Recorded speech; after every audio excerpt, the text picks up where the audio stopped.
The last couple years of management in the Pac-12 has left a lot, and I mean a lot, to be desired. Is it worth the risk for Gonzaga to join a conference that has that kind of turmoil?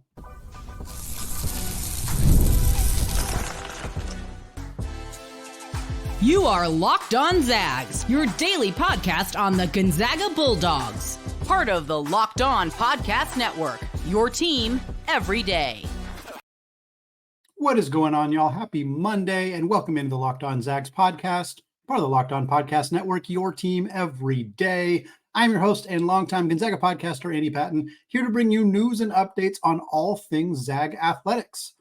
Today's episode of Locked On Zags is brought to you by FanDuel. Folks, place your first $5 bet, and you'll get started with $200 in bonus bets guaranteed. Just visit FanDuel.com to get started. Well, today is Mailbag Monday. Here it is also the last day of September, which means we are out of the Locked On Zags off season, 6 weeks off season, where we're only doing 3 shows a week. We are back, baby, 5 days a week this week going forward, all the way until August of 2025. Look out for our season preview series to start this week. Talked about every player on Gonzaga's roster, their history, their best and worst case scenarios for this upcoming season. All that good stuff coming your way. We got Kraziness the Kennel on Saturday. It is a great, great time to be a Gonzaga Bulldog. But we got a lot of great questions today for Mailbag Monday, for the final day of September. We're talking about the main topic that we've been discussing the last few weeks on the show, as it is the prominent topic in all of college athletics right now, the Pac-12 rebuild, what's going on there, whether the Zags are involved, all that good stuff. This first question comes from Marky Mark on Discord. By the way, if you want to ask mailbag questions, easiest way to do so is to join the Discord channel. It's free. There's a link in the show notes. Click on it. Come hang out with us. Over 350 people talking Zags hoops in that channel all the time. You can ask your mailbag questions there. Marky Mark says, with all the action and unknowns surrounding conference realignment, I understand why fans would be interested in Gonzaga joining the new 6-pack, aka the Pac-12. It is now the 7-pack, by the way, with Utah State in the league. Marky Mark continues, however, this was a conference that mismanaged its way to oblivion by airballing a new media rights deal and breaking the Pac-12 network. This all happened with larger institutions that have much more history and are state supported. I think competent management should be as strong of a consideration as geography when deciding whether GU jumping is the right call. Thoughts? So I have a lot of different thoughts on this specifically. I think one of the first things to acknowledge is that the people who had a significant hand in ending the Pac-12 unintentionally, they're not there anymore. So judging the current Pac-12 leadership and the people in charge and the plans that they're making based on George Kliavkoff and Larry Scott and previous commissioners of the league and previous institutions, like a lot of the decisions that were made in the Pac-12 when they chose not to pursue BYU, when that was probably a really easy decision they should have made, when they didn't pursue Boise State and San Diego State at the time. Those decisions were made by leadership at universities that are not in the Pac-12 anymore. Put another way, Stanford and Cal. It's not just them, but that was a big part of this conversation. So a lot of the things that did lead to the Pac-12 ending the way that it did aren't really factors anymore. It doesn't mean that I think the current leadership is necessarily nailing it. They've had their issues. Teresa Gold, I think, is trying really hard to do the right thing, to do right by the two programs that kind of were left in the dust in Oregon State and Washington State, but it's gotten pretty messy. And I think it's reasonable to look at the messiness of the current leadership in the Pac-12 and use that as a determining factor if you're Gonzaga. So all this to say, yeah, I do think that it is an important factor. I just don't think judging the previous leadership of the Pac-12 is particularly relevant to this situation. Having said all that, money is going to be what matters. You can disagree if you don't think the money should be the driving factor, but it's going to be the driving factor. If Gonzaga is going to get twice as much money, and that is a hypothetical number, we don't have figures right now, but if Gonzaga is going to get potentially twice as much money from the Pac-12 yearly to be in that conference as opposed to be in the WCC, that has to matter as much or more than some of the other factors. Realignment, or like geography isn't a factor. The current Pac-12 as it's constructed currently is similar geographically than the WCC, so they're not going to be traveling much more. Perhaps the Pac-12 makes some additions that extend the travel a little bit, but for right now, that's not a significant factor. And significantly more money, if that is what is offered, you can use that to make facility upgrades. You can use that to make improvements in other sports. More, once NIL comes more intertwined with the schools, then that becomes a factor there. Hiring assistant coaches, like there's a lot of different things that change if you're in a bigger conference. And I think a big part of this is the fear that smaller conferences could end up being left behind. And I think it's reasonable to have that fear. And I've said this on the show before. It's reasonable to have that fear, but it also is reasonable to not assume that the Pac-12 is a solution to that fear. The Big 12 would be. Even the Big East would be. But if you're like, well, I'm afraid the Zags need to jump out of the WCC because the smaller conferences might get left behind, they need to join the Pac-12. Like, this is not the Pac-12 with the big in-state schools like we talked about. This is the Pac-12 that's basically just the Mountain West with Oregon State and Washington State. And frankly, the Mountain West is being left behind, and Oregon State and Washington already got left behind. So assuming that won't happen to this iteration of the Pac-12, I'm not sure I'm quite there yet. But I do think that the financial implications are going to be a significant factor when determining what this program is going to do in looking at realignment. Marky Mark continues with an added part of this question. He says, follow-up, is the thought that if we jump to the Pac-12 and it disintegrates, the WCC or Mountain West would always take us back, thus reducing the risk of leaving? Again, not necessarily. I think it's more of we think the Pac-12 is slightly safer than the WCC, and the Pac-12 is going to pay us more money. So if the Pac-12 does fall apart, we have more money. We have more resources to potentially get our way into a new conference. Look, Gonzaga's not going to get left in the dust if the Pac-12 falls apart. If they join the Pac-12 and it doesn't work out, then yes, the Zags would be in a not great position, but somebody's going to reach back out, whether it's the WCC giving them a lifeline, whether it's if the Pac-12 does fall apart, does the Mountain West rebuild? Do they bring back their old program? Does Gonzaga get pulled in that way? Like there's a lot of different things that could happen there. I do think Gonzaga has an semblance of confidence that the risk of leaving the conference isn't going to leave them completely in the lurch. And I think also if you feel like the Pac-12 and the Mountain West are both going to be falling apart, I don't know that you feel super confident that WCC is not falling apart either.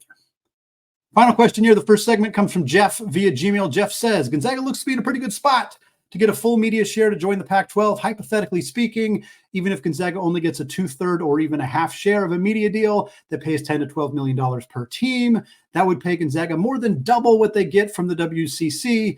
Additionally, better conference competition in the Pac-12. You'll get higher TV ratings. You don't have to play the crappy WCC teams. There are 4 Pac-12 schools less than 500 miles from Spokane. Jeff goes on to kind of talk about the strengths of the Pac-12, mentions the grant of rights deal is only going to be 4 or 5 years. So that could open the door for the Zags to join the Big 12 a little later on. He ends it by saying, all this to say, how is it possible to say the Pac-12 is not a better option than the WCC? Well, first of all, a lot of this is hypothetical.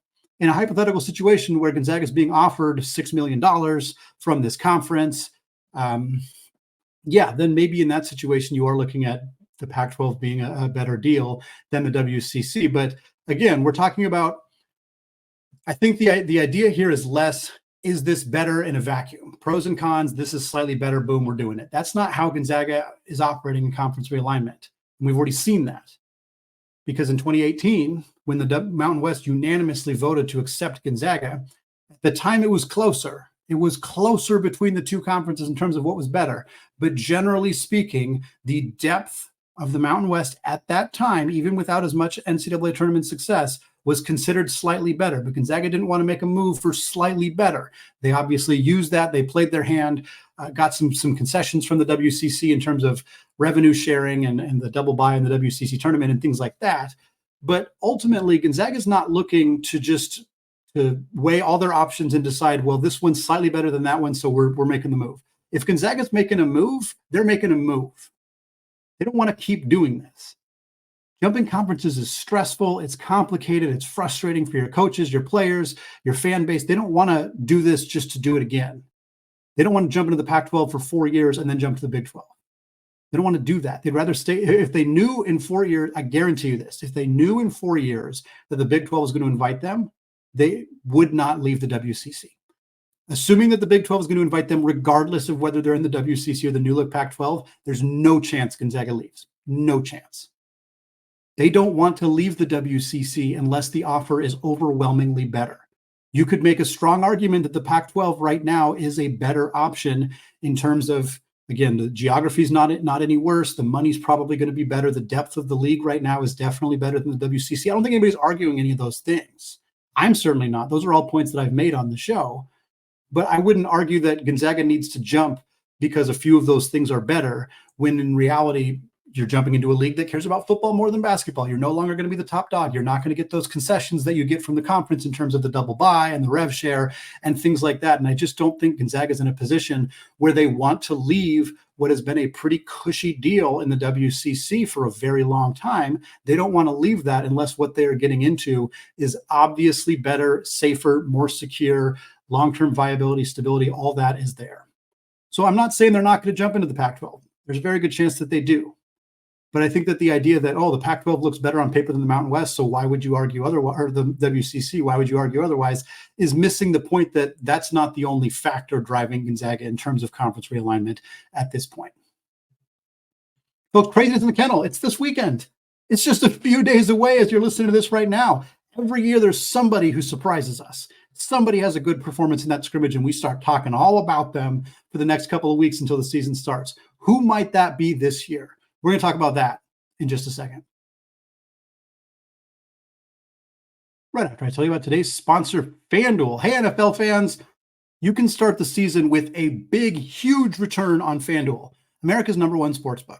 When you get a hunch in the middle of a game, you can check out the latest stats, view live play-by-play, and so much more right on the same page where you place your bets. And you can get started now with $200 in bonus bets guaranteed when you place your first $5 bet. Folks, the Zags remain steady, plus 2,000 odds to bring home that national championship. Those odds are now higher than Baylor. They're tied with North Carolina, ahead of Baylor, ahead of Arizona. It is a good deal. And again, you get that $200 in bonus bets. So head to FanDuel.com right now, America's #1 sportsbook. All right, folks, segment 2, still Andy Patton, still Locked On Zags podcast. We're still going through Mailbag Monday here. Lots of great conversations here. This next question comes from Jeff.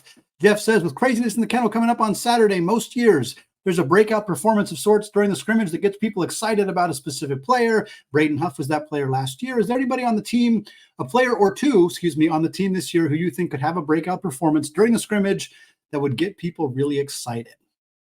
Yeah, I think there's kind of a confluence of factors that need to happen in order for a player to have they need to have the right performance in the scrimmage. They need to be somebody who's like relatively unknown and somebody who a lot of people are going to kind of hitch their wagon to of like, this is the guy who's going to do it this year.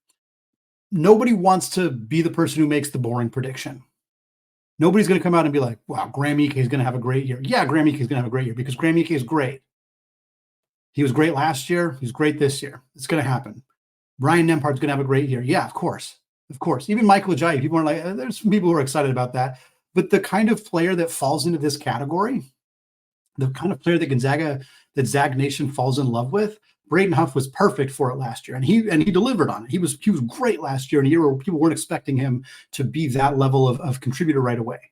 But it's the Luka Krinovich types. Dom Harris was a great example. The amount of people who told me that Dominic Harris was going to run the Zags.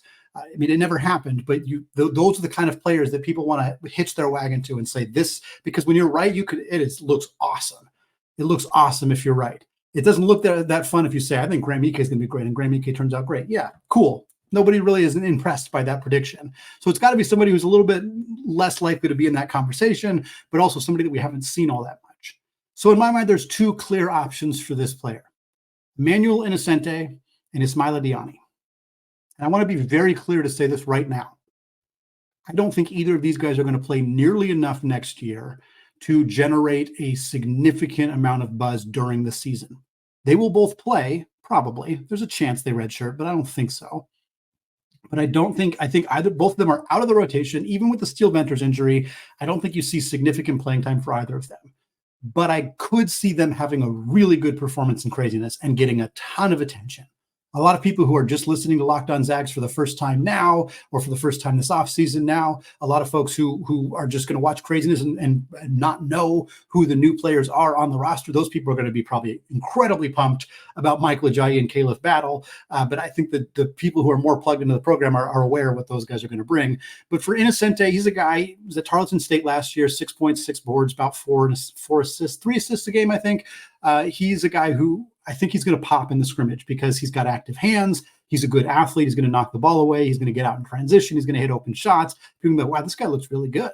And I think he is really good. I just don't think he's going to get a ton of playing time this year. He's more of a future addition. Ismaila Diani, same thing. Big dude, very good athlete, rim protector. We've already seen some clips of him at practices blocking shots. If he gets out there and rejects Graham Ike at the rim, if he gets out there and scores on a post move on Ike or Greg or Huff, steps out, hits some jump shots, people are going to be really enamored with Ismaila Diani. And again, he's so young that I think it's unlikely he plays a big role this year, but I think I wouldn't be surprised at all if one or both of those guys really pop in that scrimmage on Saturday. Next question here. This one comes from Jenna. My lovely wife asked this question when we were talking about conference realignment. I thought I'd repurpose it for mailbag here. She said, will Gonzaga and St. Mary's remain rivals if they end up in different conferences? That's a great question. And we do have a little bit of precedence in this regard with BYU, who was kind of developed themselves into a significant rival for Gonzaga. I think if you were to ask people who was the biggest rival during that time, I think they'd still say St. Mary's over Gonzaga because it had been longer, and they'd been in the same conference for a longer period of time. But there was a while where Gonzaga and BYU was right at that level. BYU had more success against Gonzaga. They had more success against Gonzaga in the Kennel. They didn't have as much success overall as St. Mary's did. But once BYU left, it hasn't come back. It has not been very long. BYU's been gone 1 year. Of course, they didn't schedule each other the first year they were gone. They didn't schedule each other this year. If we see them schedule each other next year, maybe we'll start to feel like, oh, maybe that starts to become a thing. But Mark Pope is gone. All the players that were there are gone. Kevin Young doesn't have any connection to Gonzaga. The rivalry is not going to really feel very legitimate there. So I could see it, the St. Mary's rivalry kind of dying out similarly. But of course, for any man it stays there, it's probably still going to be there to some extent. A couple other things. It's possible that if Gonzaga does move to the Pac-12, that St. Mary's would come with them. That is possible. It has been discussed. We know the Pac-12 has had conversations about potentially bringing St. Mary's alongside Gonzaga. Whether St. Mary's would be a full member, obviously outside of football, whether they would just be brought in for their basketball programs, I don't know exactly the extent of how that would look, but it has been discussed. Obviously, it's also very possible Gonzaga does not leave the WCC, in which case the rivalry continues as normal. But if Gonzaga does leave and St. Mary's does not leave, I would like to see these two teams schedule each other. I said that about BYU, and I stand by it. BYU looks very, very good on the basketball side of things. That's a good game for Gonzaga to schedule. It's a good game for BYU to schedule. I hope they do it. But St. Mary's, same thing. Schedule that thing in the non-conference. Do it home and home. Do not be afraid to play that game. You don't need to play that one at a neutral site. If Gonzaga and St. Mary's is a non-conference game, play them at home. Home and home that thing. That should absolutely be how that goes, if it happens. And I think we would see it. I do think it's possible that we would see this. Maybe not right away. Maybe they give it a year, maybe 2 years like we've seen with BYU so far. But I think eventually they'd start to play it, especially if Randy's still there. I think you'd see that game. It's not going to hurt the resumes. Neither Gonzaga or St. Mary's going to be like, oh, well, I don't want to play that game because it's bad for the metrics. It's bad for the net rankings. Like, both teams are consistent enough. That's not going to be a problem. So I hope you would see that thing come back. But we'll have to see. Again, I think it'd probably be a little bit of time before it was. I don't think they'd schedule it the first year that they're not in the same conference, but I do think eventually they'd bring it back. We got a little bit more on the Pac-12's rebuild, as well as a fun note on a former Zag who found a new home in the WCC. We got all that coming up in just a second. Right after I tell you folks about Game Time. Going to live events, the best, unmatched, whether it's music, theater, comedy, sports, anything. It is really, really good to be out at live events. College sports are back. Football's back. That means basketball is right around the corner. Like we said, Kraziness is less than a week away. We got that scrimmage coming up against USC in a couple of days as well. And I'm looking forward to making a bunch of new memories this sports season. And great news, when you're getting tickets for this year, Game Time has a new feature called Game Time Picks that makes getting tickets for your favorite live events even easier. Game Time Picks filters out the fluff, to show you only incredible deals on great seats so you don't have to waste your time searching through thousands of tickets. Speaking of tickets, Battle in Seattle. Speaking of Mark Pope, we talked about him earlier as the former head coach of BYU. He's coaching Kentucky. The Cats are coming to Seattle Climate Pledge Arena. That game's going to be in December. Right now, you can get tickets December 7th, $58 a piece on Game Time to get into the door. You can also get tickets for $140. This is Game Time super deal. $140 tickets, just a few rows up on the baseline. Fantastic deal for that game and that opponent. So folks, take the guesswork out of buying tickets with Game Time. Download the Game Time app now, create an account, and use code LOCKEDONCollege, and you will get $20 off your first purchase. Terms do apply. Download the Game Time app today. Last-minute tickets, lowest prices, guaranteed.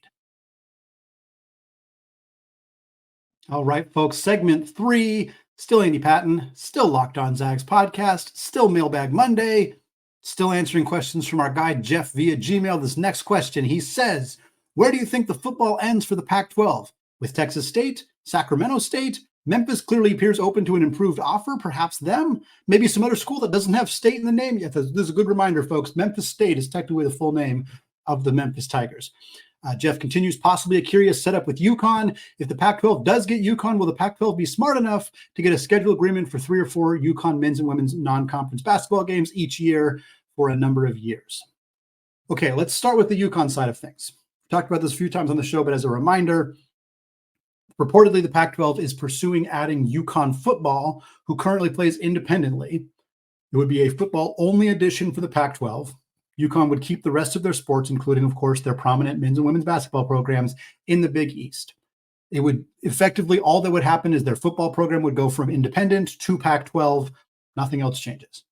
It's honestly a deal that makes sense for both sides. The Pac-12 needs football schools. They're probably, maybe not probably, but there's a possibility that they're going to kind of pivot towards building more of a basketball conference. They're struggling to add the football brands that they were hoping to get without Memphis. Maybe they make a big offer, as Jeff alluded to, but I'm not sure how likely that is. The other options, Texas State, Sac State, New Mexico State, potentially, like some of those options just are not very appealing for the Pac-12.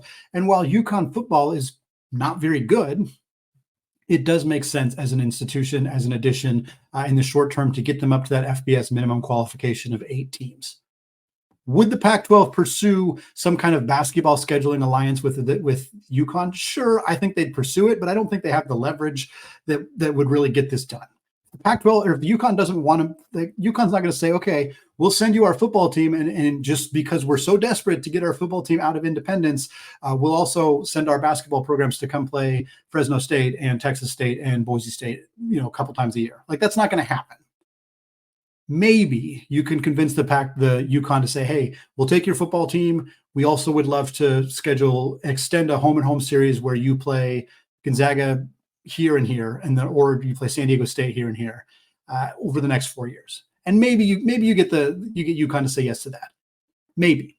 The women's side, sure, it'd be great. Obviously, Gonzaga women would love to play UConn year in and year out, but I have a really hard time imagining a deal where the Pac-12 is trying to pursue UConn's football team is going to get hung up by the women's basketball team and whether they're going to schedule some of these games. It's just not going to be a factor that matters all that much in terms of these conversations.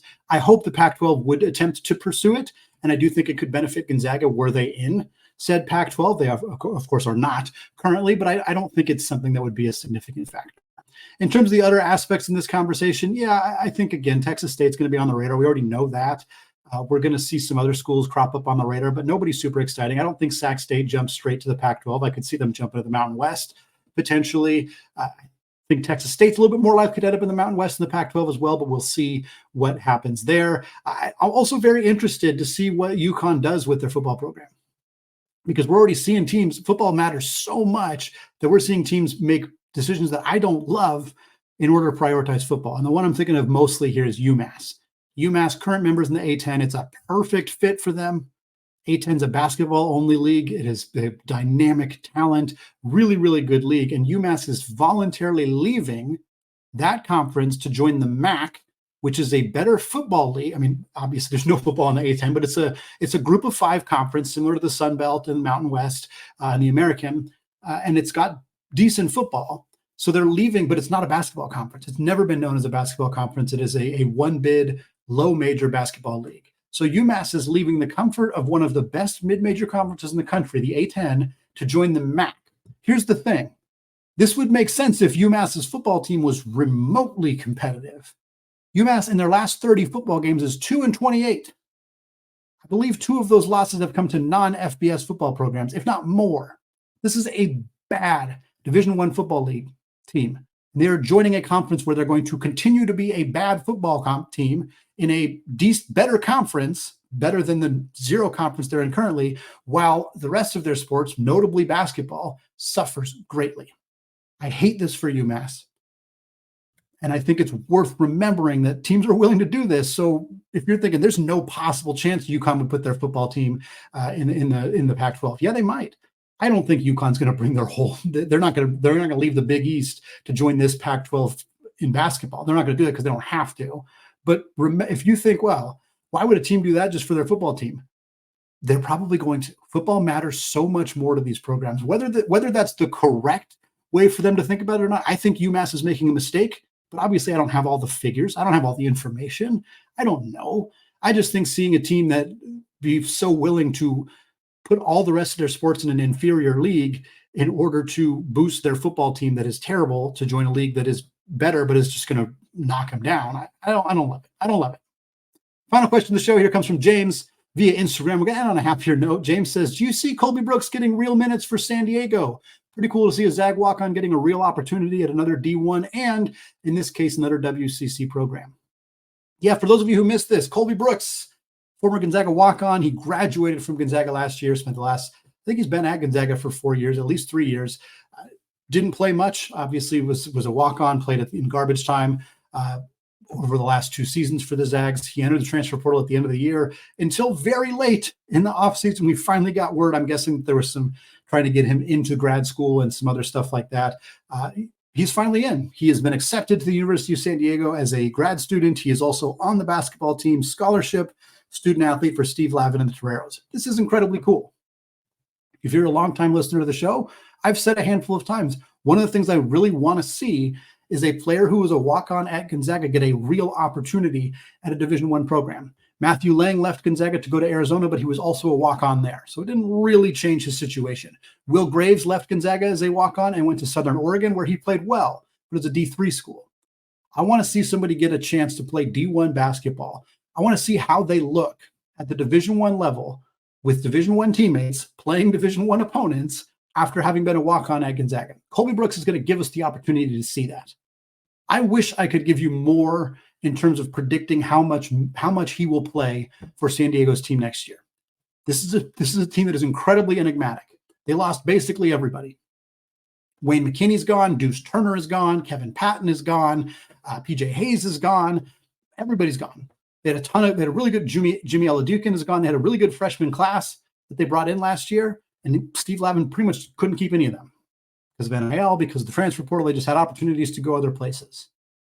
And now Colby Brooks is the only transfer brought in by Steve Lavin's team. That's it. He's the only one.